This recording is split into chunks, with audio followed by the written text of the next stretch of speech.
please. Ta-da! I have returned! Finally, after striking a deal with the lizard men and the flying spaghetti monsters to get the men in black, who are dressed head to toe in gigantic sweaters, off of my back, I am finally able to return to my secret hideout, which unfortunately they seem to know about, but I don't really have to tell you about it, so let's just say I'm gonna keep this one secret to people who don't really matter. Ha! I can return to my lair in my true, beautiful, processed meat hot dog form. Return to all my previous glory. Now, let's get straight to it. I've got to reveal some important information, and by God, this needs to be done immediately. Immediately. You have to know this particular truth. This one I may or may not be totally making up. You gotta know it right now. Here, I'm about ready to lay it on you. Clench up your butt cheeks, folks. This was a big one. Never trust spaghetti. Oh, those beautiful noodles sitting around in that lovely marinara sauce. You're thinking to yourself, what could possibly go wrong with spaghetti? Spaghetti is totally fine. Now, brothers, spaghetti should never be trusted. It should have been obvious from the start. Look at those wet noodles all limply lying in there. It starts out as a solid and ends as mush. Clearly the work of evil forces. But I know what you're thinking to yourself. Little hot dog man, why are you turned against the flying spaghetti monsters? Didn't they help you negotiate your deal with the men in black who were dressed head to toe in giant black sweaters? Why, yes, they did. But still, my loyalties can only be to the people out there. I must present my loyalties to you before anyone else. And you have to know the truth. The truth of the spaghetti. The spaghetti that you think you're eating. You think you're eating spaghetti, but no. Spaghetti's eating you.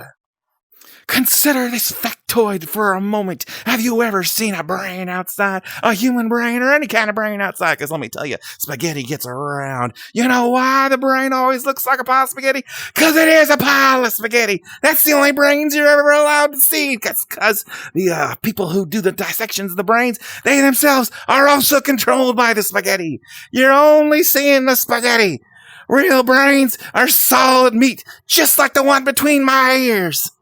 You sit there with your bowl full of pasta, filling yourself up while that pasta works its way down in your digestive tract and straight up to your smooth brain, turning into a weird mess of spaghetti. And then you start saying strange things on the internet, like that you worship a flying spaghetti monster as your god. The only reason that comes up is because the spaghetti's getting around. It's starting to infect the entirety of society. The spaghetti monster's power. It's spreading everywhere. But of course, compared to the spaghetti, nothing is more tragic than the effects of something else that you might have in your home at this very moment, slowly working its way into your soul. And that would, of course, be your refrigerator. Why do you think your refrigerator keeps humming so much during the night? You're thinking to yourself, oh, it must be keeping my food cold. That's just doing its job. Nonsense! That droning sound as it's working its way into your soul, trying to work its way past the spaghetti monsters and all the computers and possibly the men in black and everybody else everywhere, trying to affect your brain all at once. Oh, the refrigerator's in on it. The refrigerators are all in on it. You think they're keeping your food cold. They're sucking the heat out of your food and then using it to infect your brain. That's what they do. You think you're getting cold luncheon meats on your delicious sandwiches and keeping your milk fresh. Nonsense. Have you ever heard of milk spoiling inside of a cow? Clearly a refrigerator isn't necessary. How many times have you ever come home and noticed that the refrigerator door was slightly ajar or somehow open and you're absolutely certain you closed it? It's because you did close it. Those doors are opening up in order to start sucking out your souls into the ice-cold dimensions of its frosty embrace. I'm here to tell you right now, don't trust the machine. Don't trust the machine. The machine's out to get you. All the machines, even the little pachinko machines with the tiny little balls inside of it. Every one of those balls wants a piece of you. You need to keep your eyes open to all of them. All them machines. That one you stick in your mouth to clean your teeth with, an electric toothbrush. Oh, it's in there just in the fillings so the CIA can program your teeth. See these machines behind me? All untrustworthy. That's why every single one of them is unplugged. There's only one machine out there you can trust. You might not even have one anymore because everybody's been telling you your whole life that you shouldn't use one and you shouldn't have one in your possession.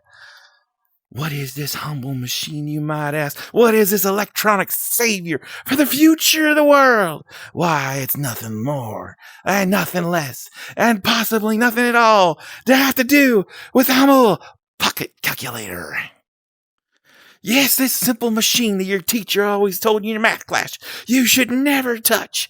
This machine will save your lives. You do not have to check any further than entering this simple numerical code 8008, and what you will see upon its wondrous screen is the very giver of life itself.